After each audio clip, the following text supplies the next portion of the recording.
Right, we're live. Um, I don't have a whole lot to say today. Going to talk about the aftermath of Hurricane Helene. Uh,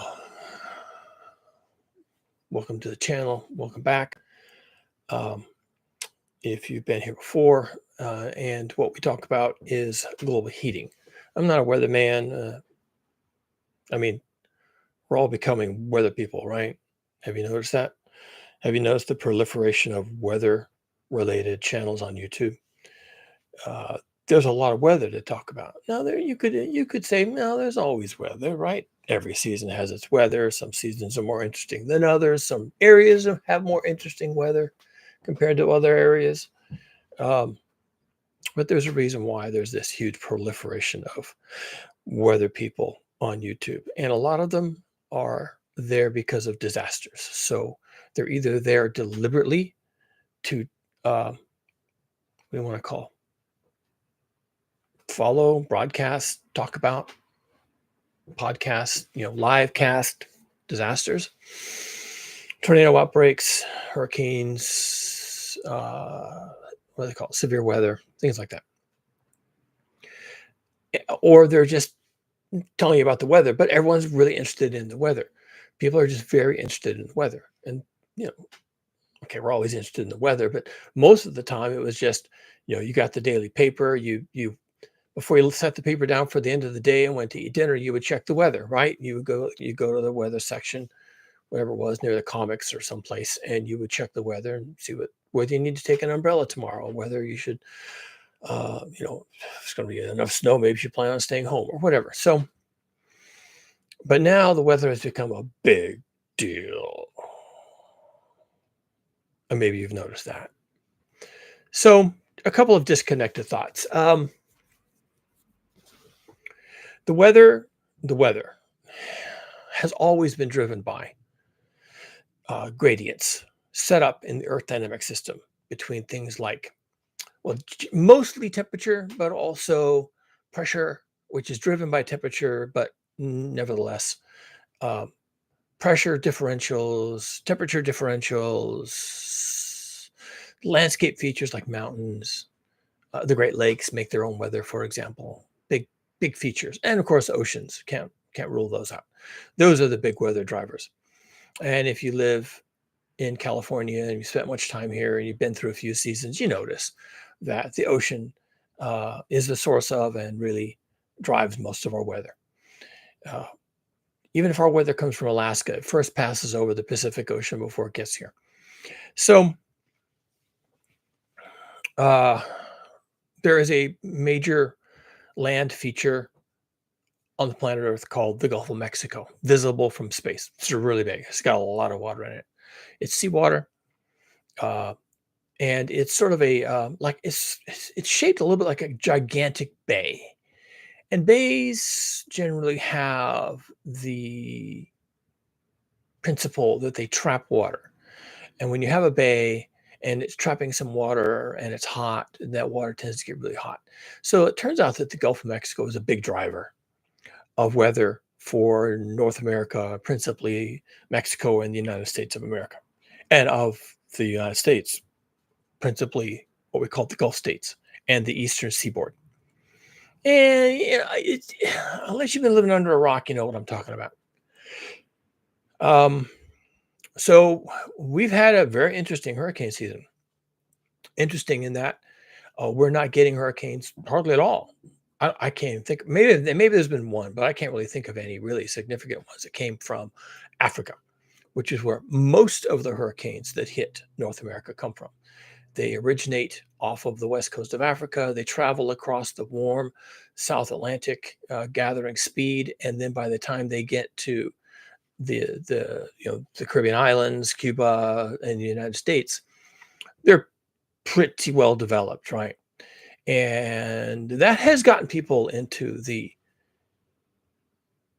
habit of expecting hurricanes to come from Africa, that they take weeks to show up, that you're going to have lots of warning time, and that the Storm Prediction Center and all the pundits, and by the way, the local, the coastal weather stations have gotten really, really good about talking about hurricanes of necessity, of course. But you'll get the news. They won't drop the ball. They're going to let you know, and they're going to have their 5-minute segment every single night about the progression, the progress of the hurricane, whichever one it is. So people have gotten really kind of used to the idea that you're going to have weeks to talk about these things. Well, this hurricane season turns out to have been different.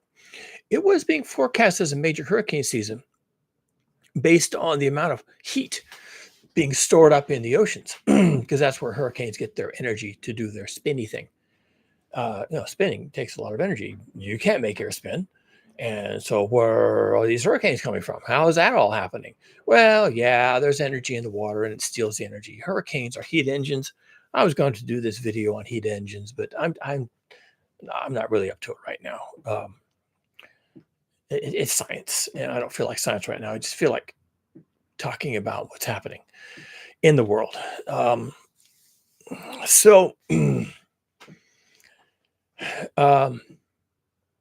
they're used to having 2 weeks warning and expecting things to come from the east. And you'd be really surprised how people don't really cogitate much about these phenomena. People don't. It surprises me because it's such an obvious thing that you would want to understand. People don't understand hurricanes. There's just a pattern. There's a pattern. And the hurricanes start over there and they end up over here and they go back and forth and they do certain things. And there's a pattern and people just get used to the pattern as if it was just weather, right? There's just this pattern. This is how it does. And this hurricane season is different. It was going to be a major hurricane season. There was all this heat in the water. And it was going to be a record and so many name storms. They were going to run out of names. They'd have to go into the Greek alphabet or whatever.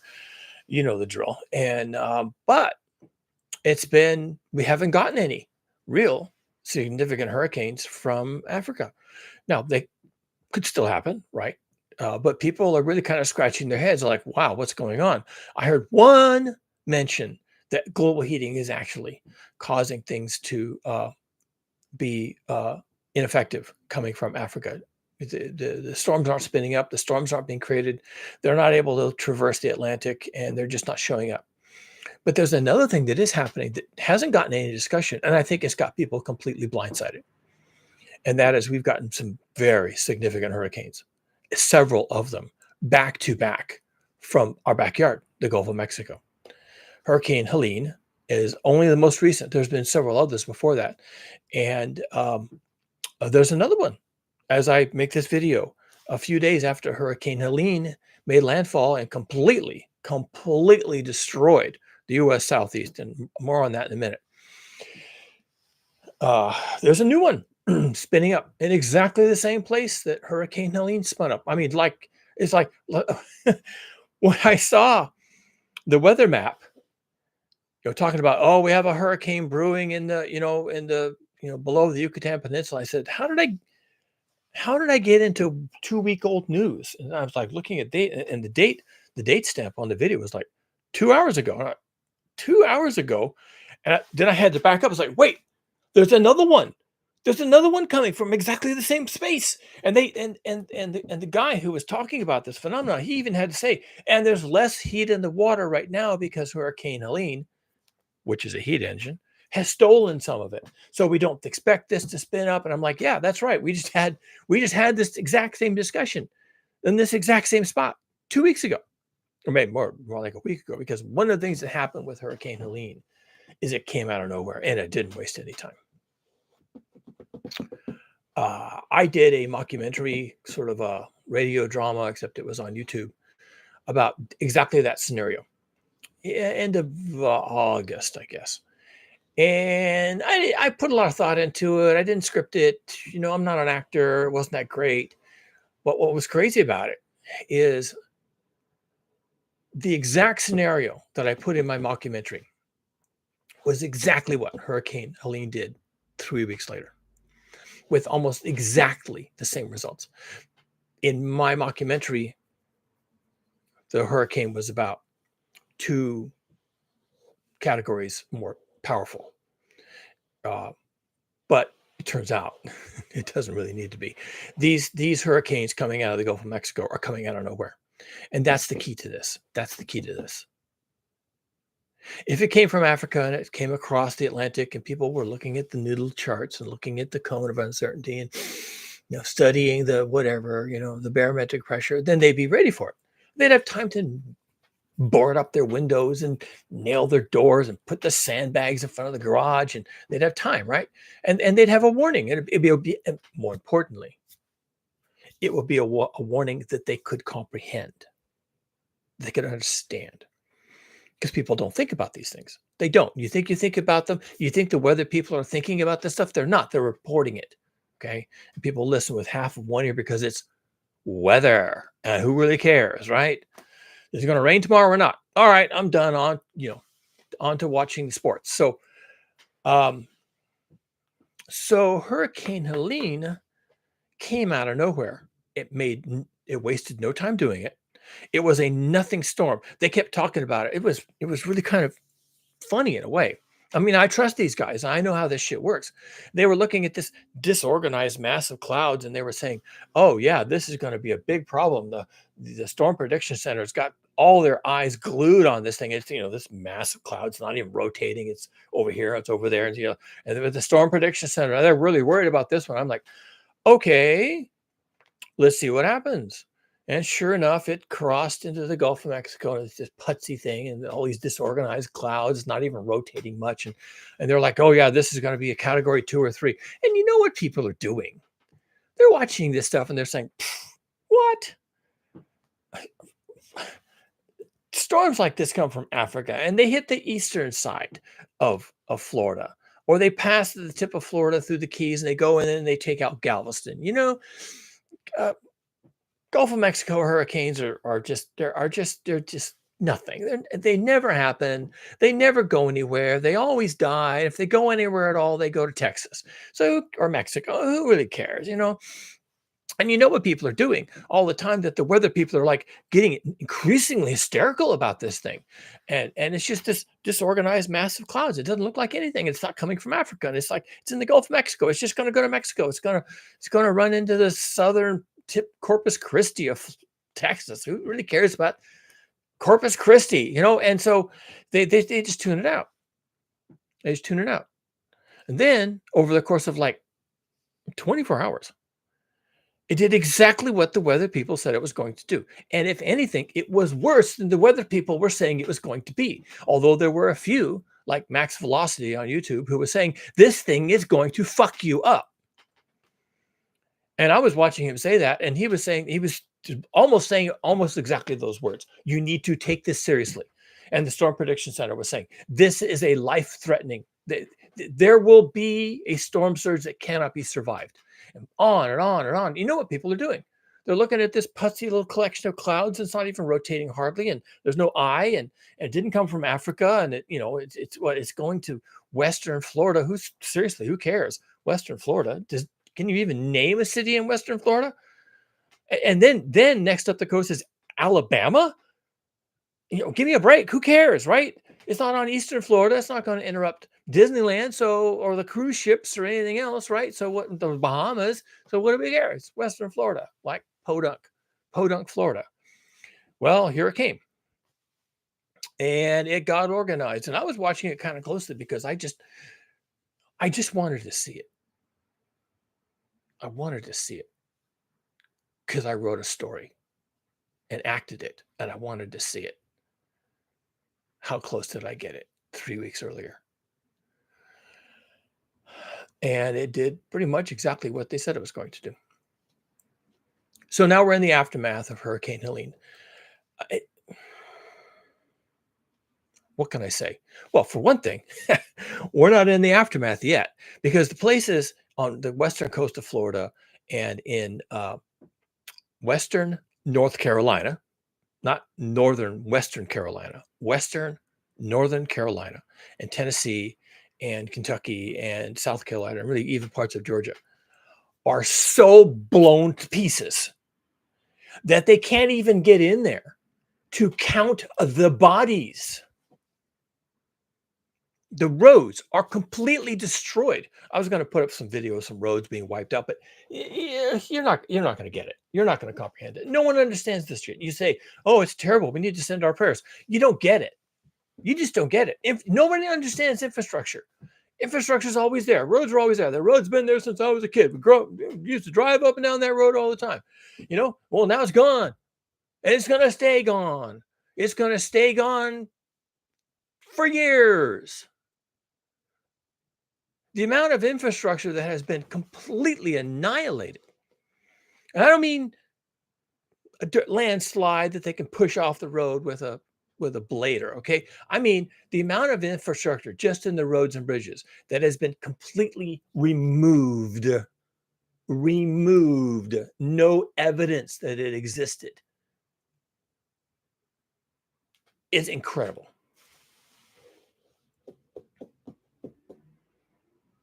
Pictures of what was it called? It was called Horseshoe Beach or something like that. I should look it up, but I just saw someone flying a drone around in Horseshoe Beach, Florida. It must be on the western side of Florida on the Gulf, and it was you know building materials, 2x4s and plywood insulation piled up 2 feet deep in the neighborhoods, and houses on stilts still standing, and stilts with no house on them. The house just floated away. And cars turned on their sides with debris piled over them. It's unbelievable. Oh, well, we get hurricanes all the time. Yeah, really? Well, this part of Florida, I can name right now, Horseshoe Beach, is done. They're done. They're done. There's the insurance industries have already bailed out of many of these communities. Many of these people are what they're called living raw or living naked. They don't have any insurance coverage of any kind. And how do they justify that? Well, uh, I watched a video of a real estate consultant who was walking through a neighborhood. It was really eerie. My wife even pointed it out. She says, "Man, this is eerie. There's all these furniture and crap piled up in people's front yards, drying out or maybe to be disposed of. And there's no humans.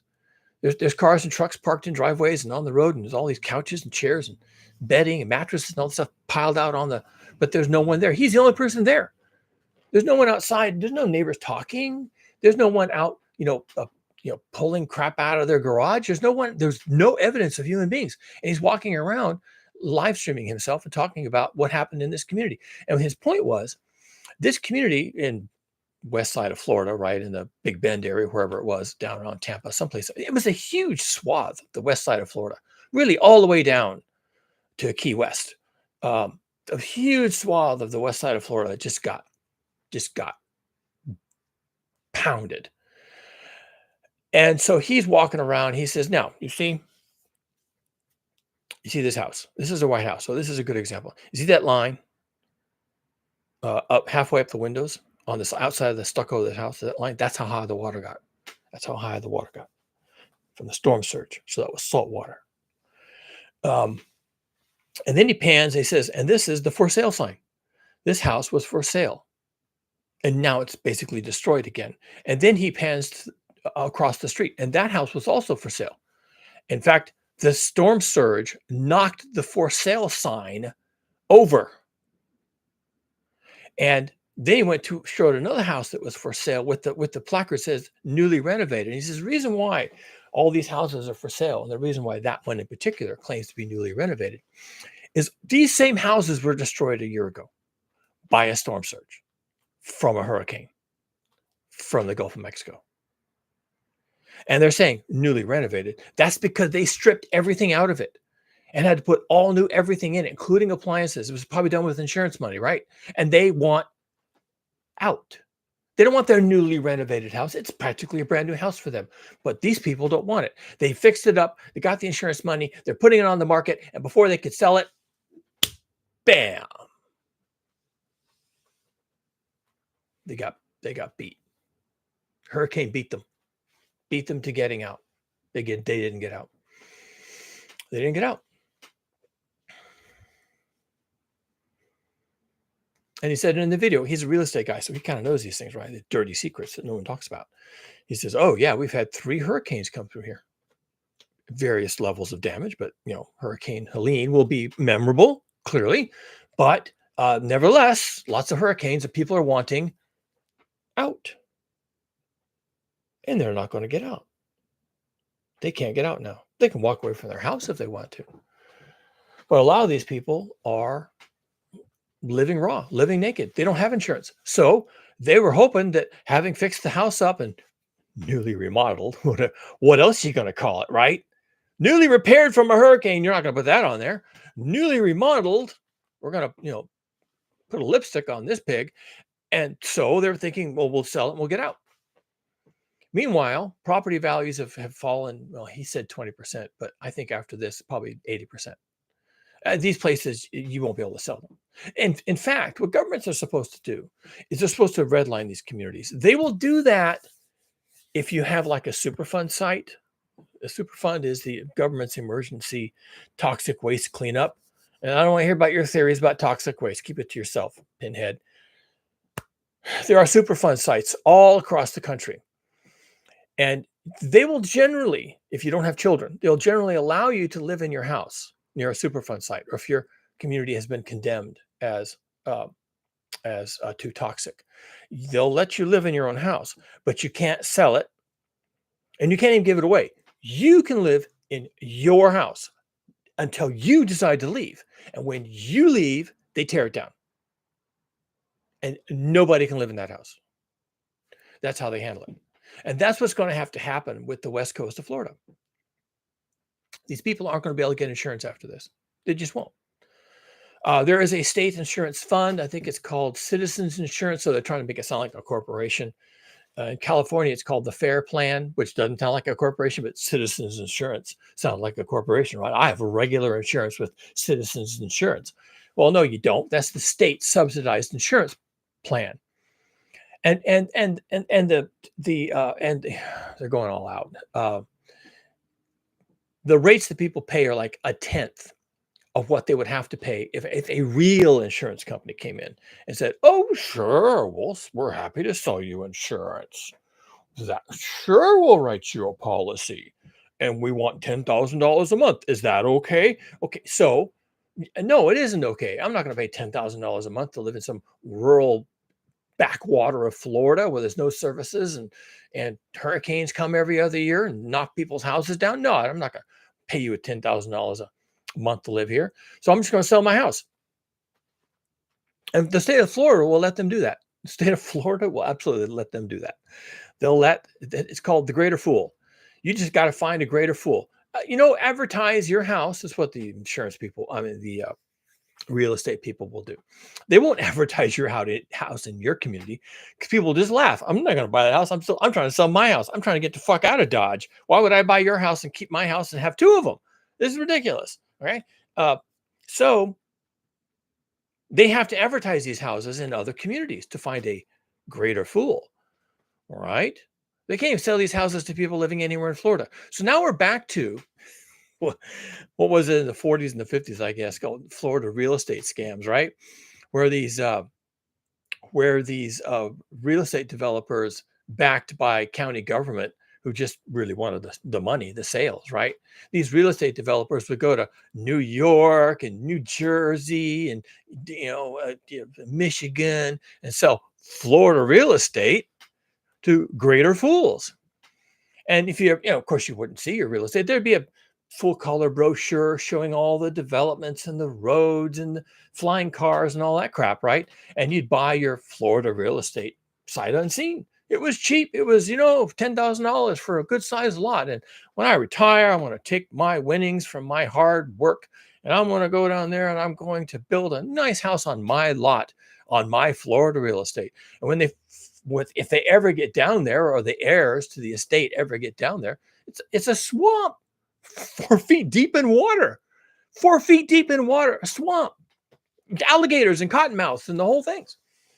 And it was just a con job. It's a scam because they figured people would buy it and after the con artist vanished with the money, they drove stakes in the ground and they had. I don't know who this is. dismiss. Um, after after people showed up, they wanted their money back. The con people are gone. So this is another Florida real estate scam. They're going to be marketing these places to Minnesotans and New Yorkers and who never knows, right? And they're going to find out that, oh, yes, they have a nice house and there's nice pictures. It's newly remodeled. That's going to become a red flag warning, right? Newly remodeled. I wonder why. Florida real estate, West Coast Florida on the Gulf, newly remodeled. What a coincidence. So eventually people will cotton on to that. They'll get, that's a red flag, newly remodeled. But they'll see the house and they'll move in. And, of course, 6 months later, a hurricane will come along and destroy them. And eventually these houses, well, some of them are just destroyed, just flat out destroyed. I mean, there's 2 feet of debris, lumber. I don't mean driftwood coming in from the Gulf. I mean lumber, plywood, insulation, appliances, 2 feet of debris in Horseshoe Beach, Florida. Sucks to be them. And those houses are gone. And the insurance companies, in all probability, won't rebuild them. And if you had insurance with Citizens Insurance, woo-hoo, yeah, you didn't pay much of a policy, but they don't have any money. And a big storm like this will just make Citizens Insurance, funded by Floridian tax dollars, go bankrupt. That's it. It was just another scam. It was just another ploy that you could remodel your house, get it insured, sell it. The new buyer could get insurance, and you got out. It was just a scam. Citizens Insurance is just a scam because West Florida is finished.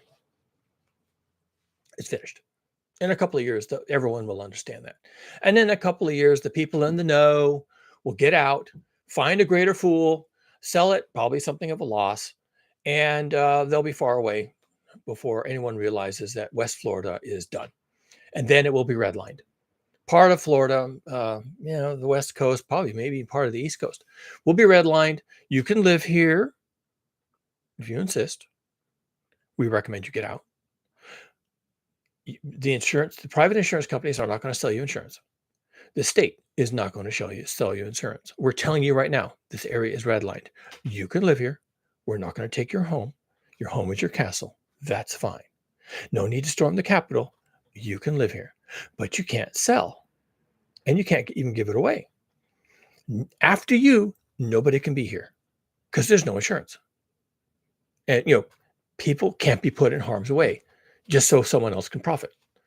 Now, this is Florida we're talking about. So it's entirely possible they won't redline these places. It's entirely possible these corrupt motherfuckers will allow people in Florida to keep selling their property to greater fools. And that the Citizens Insurance Fund sounds like serious insurance to me. Yeah, they'll just keep writing policies that, have higher and higher deductibles and lower payouts and higher premiums. And people will come down to Florida to live on the Gulf Coast of Florida. It's beautiful here. Look at these beaches. And I lived in Montana my entire life. Never saw a beach my whole entire life, except on documentaries and David Attenborough. Now I can live on a beach and, greater fool. And Florida state of Florida will keep inviting these people in and letting the Floridians money out. And pretty soon, some big hurricane will come through and wash all these people out to sea. Shark food. And hell, the dead don't sue anybody, right? Am I right? Dead people don't complain or anything. So Western Florida is basically done. Economically, real estate, all of it. It's done. It may take 5-10 years for people to realize that they're done, but they're done. They can't get insurance. Shortly they won't be able to sell their homes. They can live in, won't be able to sell them. They'll be redlined. People will understand what's happening down there. They don't want to come down there. They don't want to get involved. It's a shit show, and pretty soon those people will they'll be done. They'll be done. You can live here, but you can't sell, and you can't get your money out, and you got to go somewhere else. And good luck.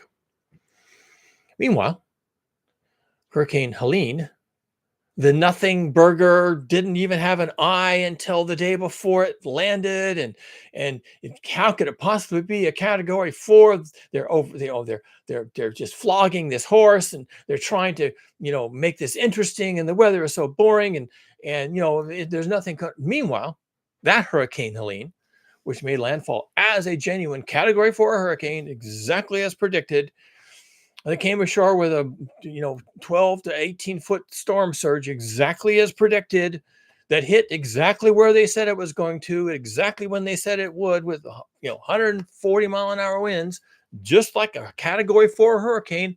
Who'd have thunk it? Then went inland. Then it went inland, and it hit Georgia as a category 2. Still a hurricane, still a fucking hurricane. Hit Georgia as a category 2 hurricane. Those people have never seen a hurricane come from that direction, ever. I mean, tropical storms, they come ashore, the hurricane loses its force, and it becomes a tropical depression. It rains a bunch, but that's fine. The high winds are gone. It's just rain. And we're Georgians, we're Georgia strong. We can deal with some rain, right? Category 2 hurricane coming at them from the Gulf side. Wow. They were not ready for that. They were not ready for that. And you should have seen the dumpster fire that was Georgia on the night that thing came ashore. And of course, it happens at night. Of course, it happens when people are trying to get home from work, or going to the theater, or going out to dinner. Of course, it happens when you got to go pick your kid up from the sitter, of course. And then it went into the Carolinas. Now, a weird thing happened. It made it much worse than it might have been. And it's called the Fujiwara effect. And there was already a low pressure somewhere over, I don't know, Western Tennessee or something. There was a low pressure center kind of hanging out there. And a hurricane is also a low pressure center. So the Fujiwara effect is that these two things find each other attractive. Opposites attract in weather. Who knew? And so, but as they come together, they rotate around each other. So there's a conservation of momentum, and in fact, they add together, so that the eventual low that comes out of two that are going around each other, the one that emerges, still has a lot of kinetic energy, and that's the Fujiwara effect. See, I managed to squeeze in some science. And it's kind of cool for weather people. It didn't happen very often. And of course, when it happens with a hurricane, it's a major absolute disaster, right? So, Fujiwara effect, this thing kind of stalls over the western side of stalls in the Appalachian Mountains. And mountains, always a bad scene. Always a bad scene when there's rain. Mountains concentrate the rain. There's called, it's a watershed, right? It concentrates the rain. It all goes into the valleys. There's usually a little small river, or even, hardly more than a stream sometimes at the bottom of this valley. And there's bridges that go over it. And there's houses right up to the river. And it's all very bucolic and beautiful. Pastures with whatever animals they run, and yaks and whatever they run on the pastures in the Appalachians. And there you go. So you've got the remnants of one of the most powerful storms to hit the Gulf states in, people are saying like living memory. It was huge. It was powerful. It was full of rain. It was angry. It was violent. It's all the things, right? And you think, well, it can't be too angry. It can't be too violent. Yes, it was fucking violent. All right. And it was huge, and it came ashore, and all this rotational mass. And then the Fujiwara effect, there's a whole nother rotational mass gets added in. And it comes in there, and then it sits right in over the Appalachian Mountains and dumps water. And, they say there's some places got 29 inches of water in 12 hours, overnight. And they just weren't ready. Nobody was ever ready for this thing. That's what you have to understand about Hurricane Helene. Nobody was ready. And it's always going to be a combination of, it came from a strange direction. Well, we do have weather stations, and you do watch the weather, right? But we didn't really expect it to be a category 4 hurricane. Well, they said it might, and you should listen to them. But we don't really have patterns of big hurricanes coming ashore on the Florida Panhandle and Big Bend. Well, that doesn't mean anything. Now you've had one. Actually, you've had several. So you can't say you don't have them. This is like the third one. So somebody's not paying attention. And on and on and on and on and on. And they got caught with their pants down around their ankles. They got whacked. They got whacked. Man, did they get whacked. And in fairness, being aware that it's coming and that it's a category 4 and there's a Fujiwara effect and we're going to get whacked, even being aware of all that wouldn't save you because you're still going to get whacked. Now, the death toll is there's like 56, but that's misleading because they haven't even gotten into these communities. The roads are gone. Gone. Gone. Gone. The roads are gone. And there's not many roads in these places. The roads are tiny and it's Appalachia. No one goes in and out of anywhere up there. And so these tiny little roads right next to a river and the roads are gone. They're just gone. Was there a road here? I don't know. I can't tell. I see a river now, a wide, raging, muddy river, no road. Well, okay, the road is now part of the riverbed. It's on the bottom of the river because it got washed out. And, it takes decades to plan and build roads in mountain communities. Did you know that? Did you know that? You don't just, it's not like it's flat. You just go with a bulldozer and, flatten the ground and bring in the graders, bring in the gravel and bring in the asphalt and you got a road, right? You could, what? A month, 2 weeks, maybe. This is mountain communities. You gotta cut into the mountain, vertical cut, stabilize the mountainside, haul all the dirt away, bring in huge rocks called riprap to stabilize the shore. Then you bring in the graders and then you bring in the asphalt. And making roads like this in these mountain communities can take years. No joke. Not a joke. Years. Can take years. And now they've got hundreds of miles of road to just whatever, completely rebuild. And the place where the road was is gone. It's not like it just put potholes in the road and you got to go fill the potholes. The place where the road was, the flat spot that they carved into a side of a mountain and stabilized, which took years to do, that flat spot is gone. They got to start all over. These people are finished. And there's so many power lines are down. It's like all the power lines are down. All the power lines are down. From falling trees, wind, and of course, just the rivers and at high volume, just washing out entire, miles and miles of power poles that are in the dirt right next to the road, which is also gone. So everything is gone. It's all gone. 100 years of building infrastructure painfully, one bond measure at a time. Gone. It's just gone. Overnight, gone. Overnight, it's gone. It's all gone. And they say there's 56 people dead.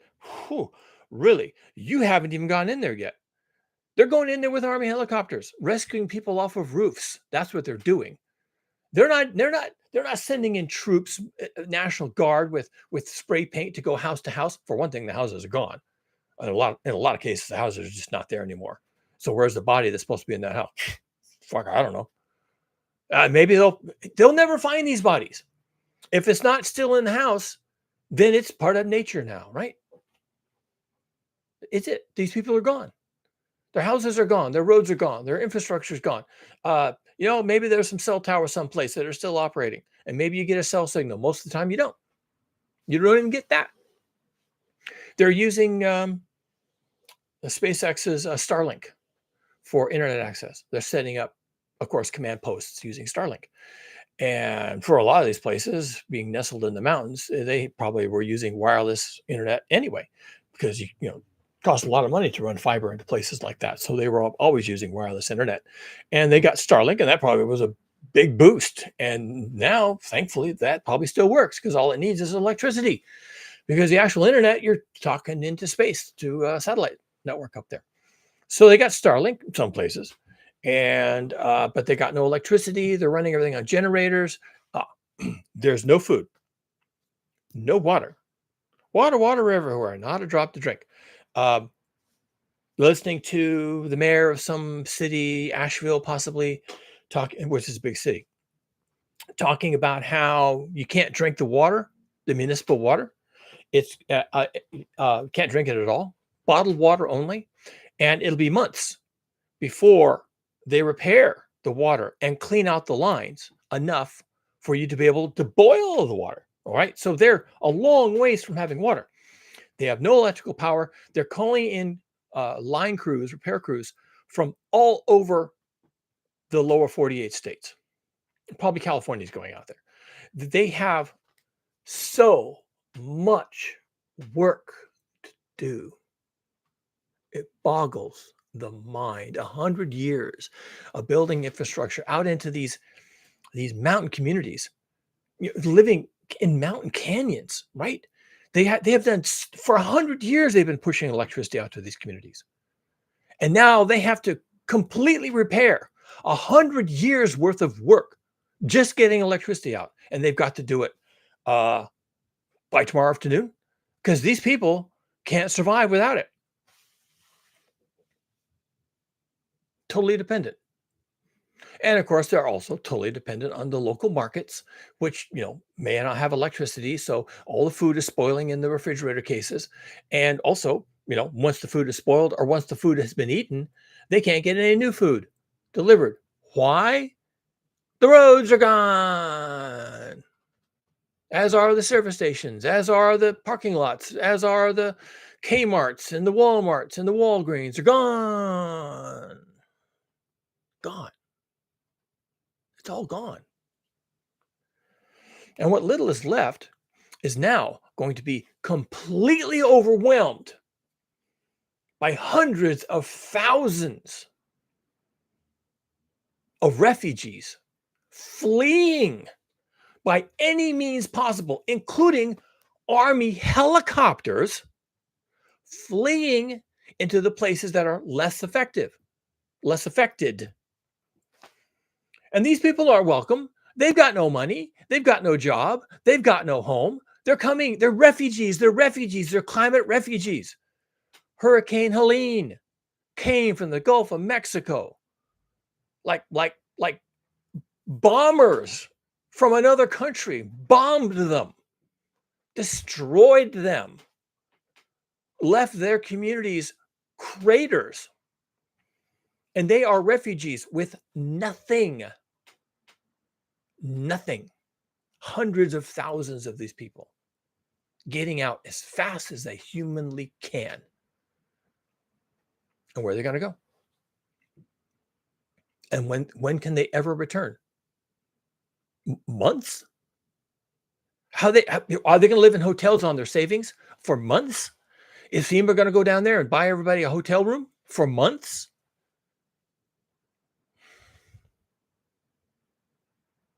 They are destroyed.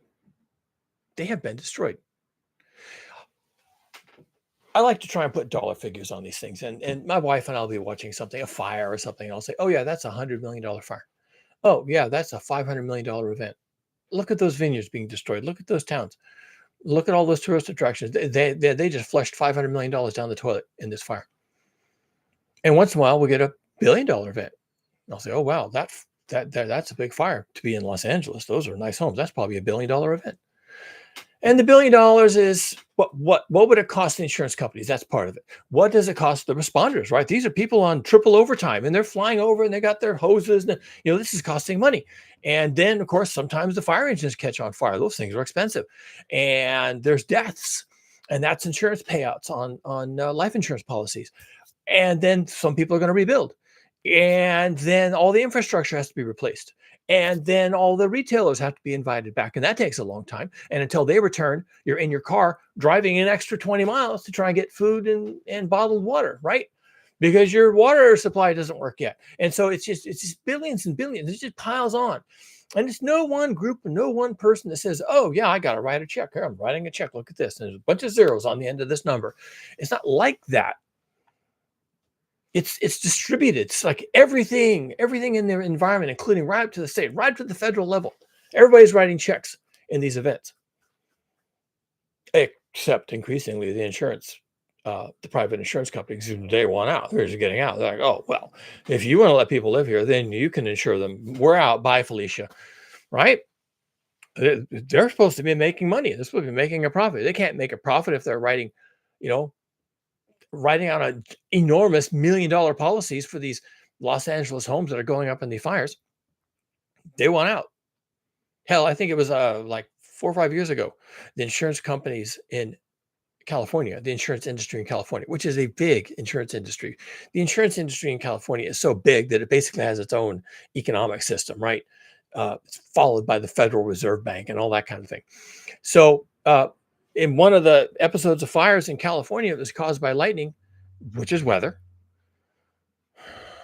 there's no escaping this, ate through the fire, the payouts on the fire, just the payouts, not including the firefighting or the infrastructure fixes or anything, just the payouts on the insurance, wiped out 20 years of profits in the insurance industry in California that year. 20 years of profits was eaten up. So they had been taking money for policies for 20 years, and that did not cover the payouts due to those fires.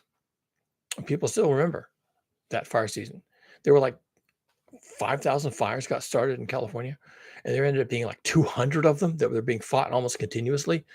And it just burned and burned and burned and burned and burned. It was a nightmare. You couldn't even. There were times when the smoke was so thick right here where I'm living that you could not see the sun.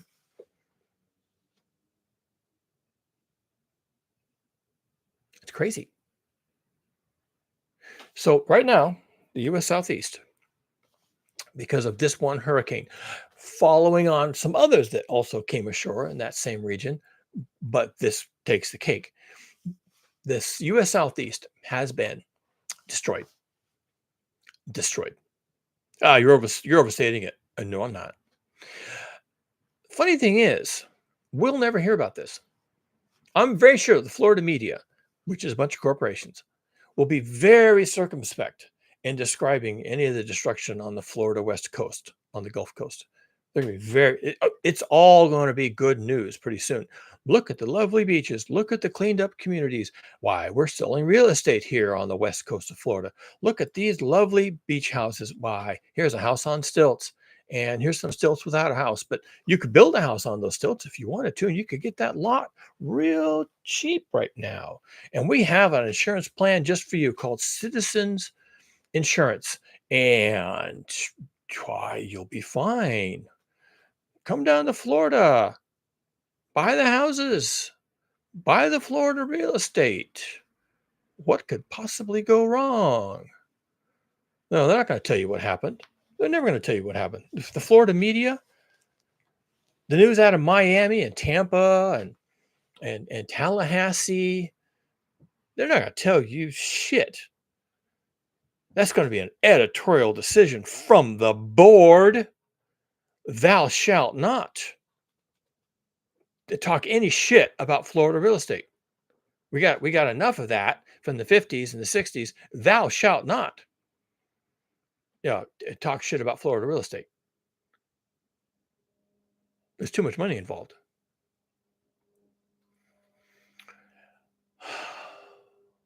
I think this was probably, to put a number on this, I think they'll never tell you how many dead people they found, and because it's just bad publicity, and they're never going to tell you how many people were missing and never found because they don't have to. They're just missing. They're not dead. They're missing. So moving on, right?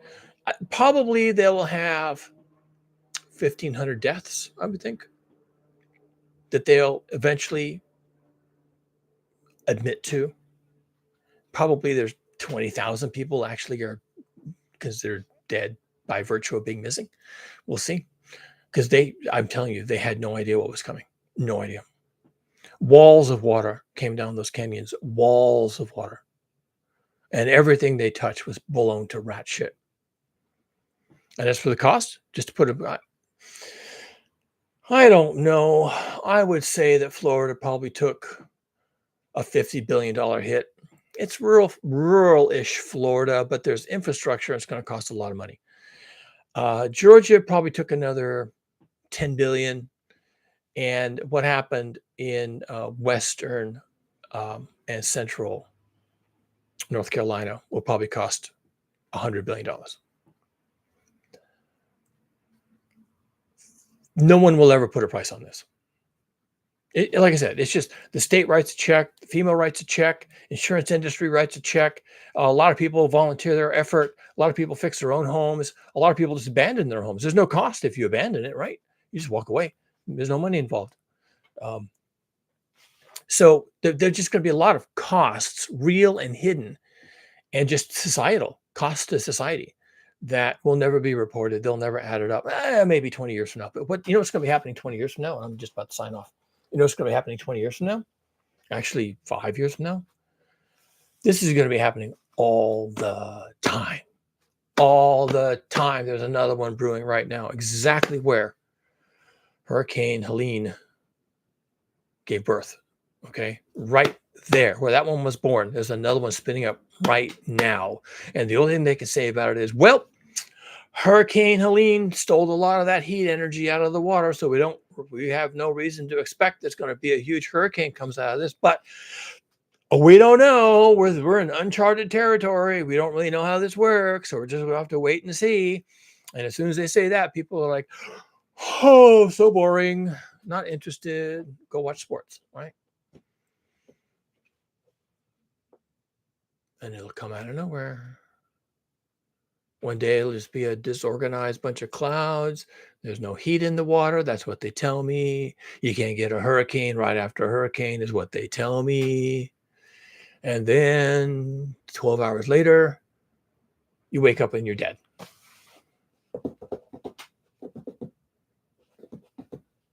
You're lying under a pile of 2x4s, 3 feet deep, and you're dead.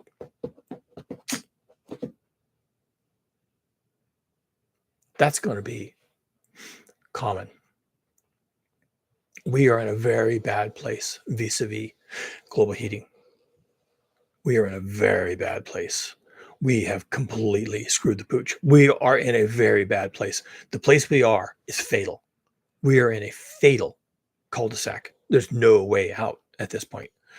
You can say, well, they can do this and they can do that. They haven't done fuck all, and they're not going to because they can't. They can lie to you, and they can sell you some Florida real estate on the Gulf Coast real cheap, and no strings attached. They can tell you a lot of things, and they can not tell you a lot of things, but they're not fixing this. There's no way to fix it. Science just won't allow it. Conservation of energy just won't allow it. Physics just won't allow it. We did it. We did this to ourselves. And it's now we're just going to have to deal with it. We're going to have to cope. And your biggest problem isn't going to be the hurricanes. Your biggest problem is going to be that you can't fix this anymore. These communities are just going to be abandoned. And those people are going to be allowed or forced or encouraged to go live someplace else. We can't spend another 100 years pushing these roads up into your community. We can't spend another 100 years electrifying your rural Appalachia. We can't spend another $200 billion just so that before we're even done with the remodel, another one comes in and knocks it all down. We can't do that. You got to get out. Will they tell people that? I don't know. They might. Of course, they could just simply tell them, yeah, we'll bring power back to your community, but the taxpayers aren't going to pay for it. You're going to pay for it. So you need to come up with $400 million to get power back to your community. Oh, and by the way, the roads. Yeah, that's another $200 million. And do you have the money for that? Are you going to have a bake sale? What are you going to do? Well, then if you ain't got the money for that and you can't get it out of the state or the federal government, and you don't have any local billionaires who are willing to pony up the cash, well, then good luck. I mean, that's how it happens, right? That's how people get thrown out of their homes and thrown out of their communities where they've been for 300 years. That's how it happens. You just can't recover.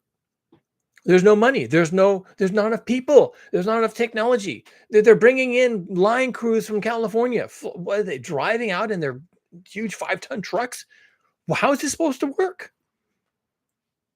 And where's the wire? And where are the transformers? And where are the substations going to come from? How is this supposed to work?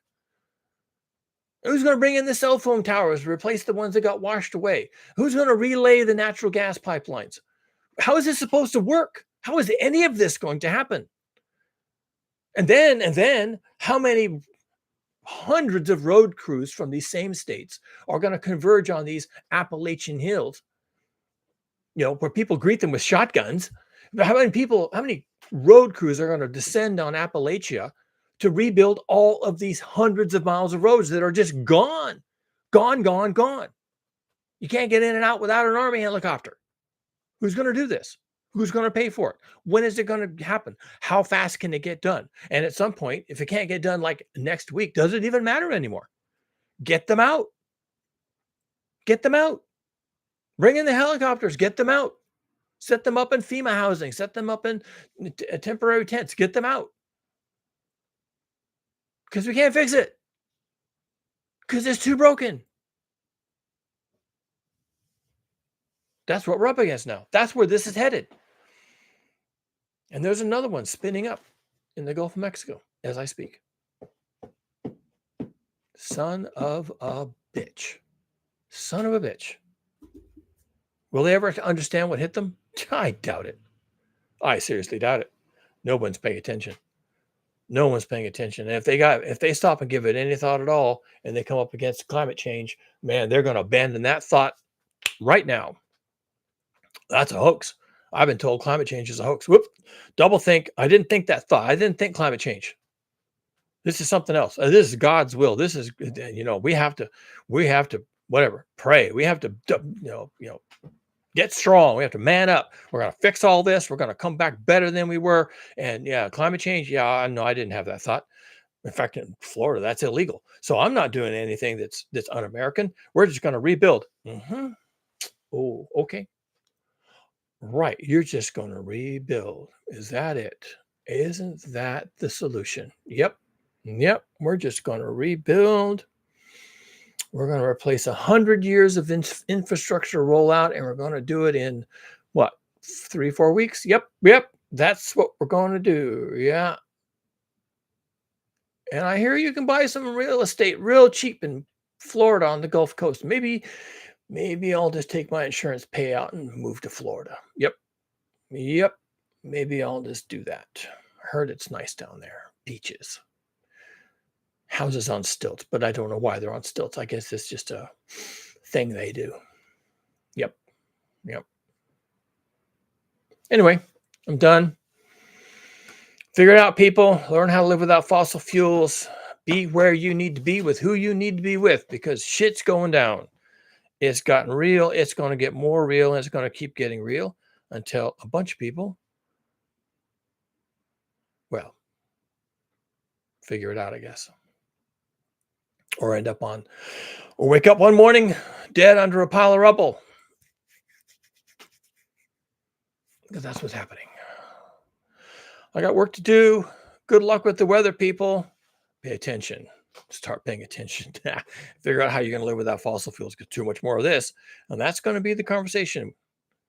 Too much more of this. And it's going to be, we got to stop with the fossil fuels, I reckon.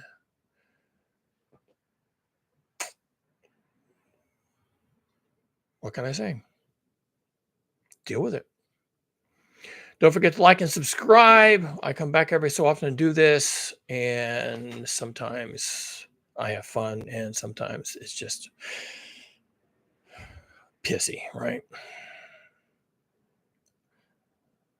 Well, welcome to my life.